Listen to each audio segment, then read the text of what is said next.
Good afternoon. For one reason or another, I am behind with all of the motorhome videos, so no motorhome videos until probably Friday, to be fair. Work is going on, but there's just a load of stuff to edit, so the videos are going to be delayed. So that's the bad news. I've got some good news though. I'm back in Malvern and at the Morgan factory for one reason or another, and I've just walked out to my car to film in my car, and a Nissan Micra's just run into the back of a Skoda Enyaq as I was walking out. So hopefully, because we know what these insurance claims are like on EVs, they'll write that off, and that'll be one less EV on the roads. So today's video, whilst I wait for my coffee, are electric cars making any money for companies yet? Let's ask the question, shall we? This is from Autocar. We'll have a little dive through it. The shift to electric cars has massively hurt profitability for many firms, but there are signs of hope ahead, says Auto Trader. Car making has always been one of the biggest cash-eating industries globally, and margins have typically been slim, even in the good times. The shift to EVs is a big fat tick in the bad times column, at least as far as global firms' accounts departments go. Profits are being munched as cheap combustion engines are sidelined for expensive batteries. That car that was just written off on that road looked to me like it was brand new. I didn't want to take any pictures or anything because they've obviously got to go through their insurance. But I'd be willing to bet that the Micra is perfectly repairable, whereas the Enyaq is probably going to need some sort of like structural thing. And also we know that the way insurance is going, that'll be an expensive claim because of courtesy cars and all the rest of it.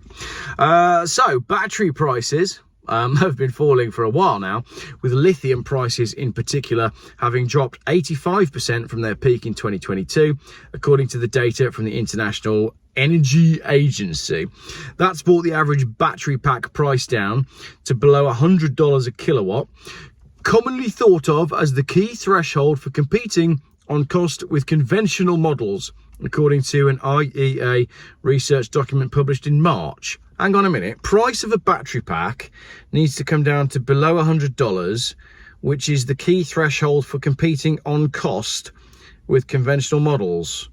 But they knew that, and yet they carried on with the EV movement. So they've known all along that EVs can't compete on cost with Why did they think that this was going to work? I don't know. Let's carry on with the article. Prices are expected to drop another $3 per kilowatt hour this year, according to estimates from research provider Bloomberg. Batteries have an outsized influence on the price of an EV, accounting to 40 to 60% of the price, depending on which manufacturer you talk to, which means your EV is actually worthless apart from the battery. So any problems with the battery and your car is done for. Of the pure EV companies, only Tesla has shown evidence of profit making, and while that's a huge achievement, the company has long been propped up by carbon credits, government incentives, and reliance on cheap manufacturing in China. So the EV movement is about saving the planet, right? It's about because I get confused and I trip over myself, and I know you do too. We're moving to electric vehicles to save the planet, and to do that we're going to buy cars from a company that is propped up by selling carbon credits, which is a scam, to other companies, and also government incentives, which are a scam, and cheap manufacturing in China, which produces epic amounts of emissions. So it can't really be about saving the planet then, can it? Just park that for the moment. Tesla's great rival BYD, Chinese obviously, also makes money, the equivalent of 2.7 billion in the 3 quarters to the end of September 2024, according to its latest figures. However, as well as enjoying similar benefits to Tesla in the form of state subsidies, BYD's sales last year were 60% plug-in hybrid and the rest EVs. And while there's no way of telling which contributed more to the bottom line, petrol hybrid electric vehicles are generally higher margin given their smaller batteries. So we've got a technology that is claimed to save the planet but doesn't because of the way it's manufactured, that can't compete on cost with other products and they're more expensive to make. Let's do that. Few companies explicitly break out EV profit and loss, but one that does is Ford, and it's not a pretty sight. Its Model E division lost, drum roll please, £5.1 billion last year, a worse result than 2023 by $375 million.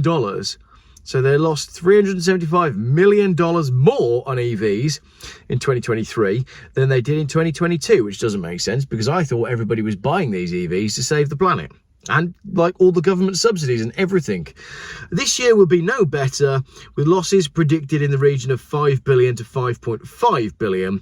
Ford Chief Financial Officer Sherry House told analysts on the company's February earnings call. That must have been an interesting phone call. The Ford figures do show that lower costs, for example on battery prices, helped Model E last year to the tune of 1.37 billion. However, the need to stay competitive through discounting wiped out those cost improvements, according to the Ford figures, and added a bit more on top for good measure. That's likely to be the case in 2025 too, she said. Right, let's just read that again. The need to stay competitive through discounting. Right, that's cutting your prices of your product to make them sell. Low battery, ironic, because they can't sell on the benefits of the product alone. If you're making a crap product, you have to discount it to sell it. I was taught that when I worked in sales. The price is never the selling point if the product is correct. But if the product's naff, the price will work. The big European firms, meanwhile, are heading into a crunch year with tougher EU CO2 regulations, also a scam, forcing EV mixes of up to a fifth of their totals, losing money on those that we hard to bear. However, Stellantis has said crucial new EV models based on the smart car platform, such as the Fiat Grande Panda, are profitable. We do make money on these products in Europe, but we don't make as much as we do on internal combustion cars, said Chief Financial Officer of Stellantis, Doug Osterman, at the recent Wolf Research Auto Summit. The penalty that Stellantis predicts for selling lower margin EVs this year is a full percentage point of the margin. The penalty that they have to pay to the Europe... I can't make sense of it.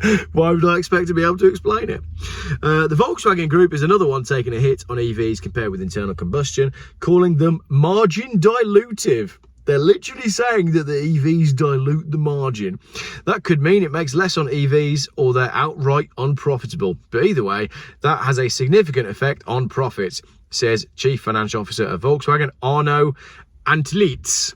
He said the company's annual earnings call earlier. How do we get on these annual earning calls? I reckon it'd be fun.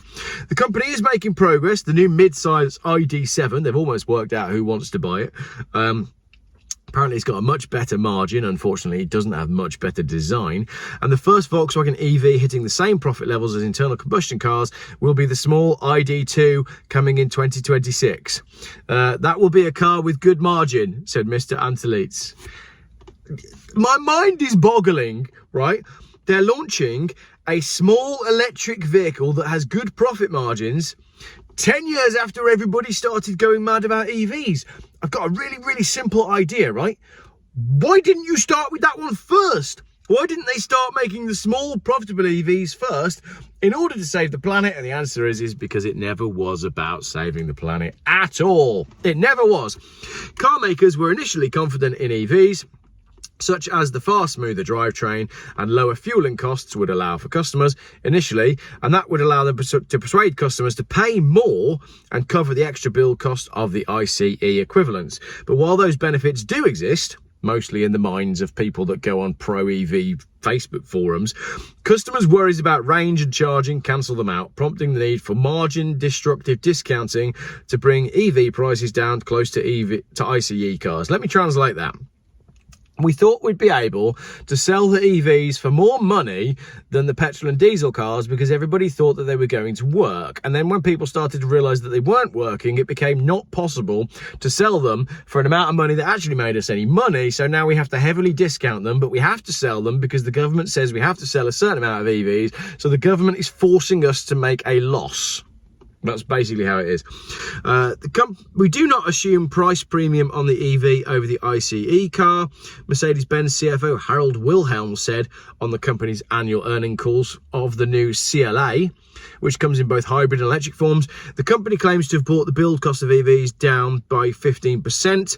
A future GLA electric, compared with an EQA today, will have better margin thanks to the cost work we're taking out, says Wilhelm. EVs have been coming down in price. Coming down? Who wrote this? Anyway, EVs have been coming down in price. Back in 2018, an EV was 51% more expensive than an internal combustion equivalent in the UK, compared to basically walk in the dealership and name your price because they can't sell them for love nor money. I know, that's me. It doesn't say that. Compared with 18% pricier today. So in 2018, they were 51% more expensive. Now they're only 18% more expensive, according to data from JATO Dynamics. Partly, that's due to an 11% increase in internal combustion engine car prices as cheaper models are axed and companies keep more profitable larger models around for longer. It's hilarious, isn't it? It's absolutely hilarious. We're making less money because we're being forced to sell EVs. So what we're going to do is we're going to get rid of the small cars that people actually buy because there's not much money in them. And instead, we're going to sell them more expensive cars. And it's like they didn't realise that what would happen is people would walk into the dealership and they'd go, oh, do you know that simple, smaller, cheaper car that we always used to buy every couple of years? Do you still do those? And the salesman goes, oh, no, we don't actually. But you can have this one if you want. It's 100 grand and it's a lot bigger. And the customer goes, nah, that's all right. I'll go on Facebook Marketplace instead. And then they wonder why they're all failing. They're not selling products that we actually want to buy. Car companies are worried that the successful economics of selling bigger internal combustion engine cars, especially premium models, with a much higher margin, are vanishing in the EV era. So in the old days, they would just make an expensive internal combustion engine car because it cost roughly the same as a cheap one. And they were hoping that that would work, but it doesn't work for EVs. Jim Farley of Ford said, in internal combustion engines, the bigger the car, the higher the margin, but it's exactly the opposite for EVs. So why did they all start by making massive ones? Let's look at that again, right? This is the chief executive officer of Ford. He says, in internal combustion, the bigger the vehicle, the higher the margin, but it's the opposite for EVs. So in EVs, the bigger the vehicle, the lower the margin. So it stands to reason that the BMW iX should never have existed, and yet it does. So I say again, it never was about saving the planet. And if you thought it was, you've been had. As battery prices come down, the outsized influence of the battery pack on the price of the car will diminish, which should allow traditional automotive economics to reassert the traditional automotive economics. Yes, but when we move back to traditional automotive economics, the manager of these companies are going to look around the forecourt and go, hang on a minute, where's all those cheap cars that we used to sell that used to get people coming in every 2 years? Have we got rid of them all? Yes, you have, because you're stupid. That is to say that the buyer of that big Audi will subsidise the person choosing a small Volkswagen and the order will be restored. Excellent. So, total chaos in the automotive industry because of the ridiculous rules that are being foisted upon us by governments. Cool. That is the end of the video and indeed the end of the automotive industry. What else is going on? My brown Volvo that I got yesterday failed its MOT, sadly.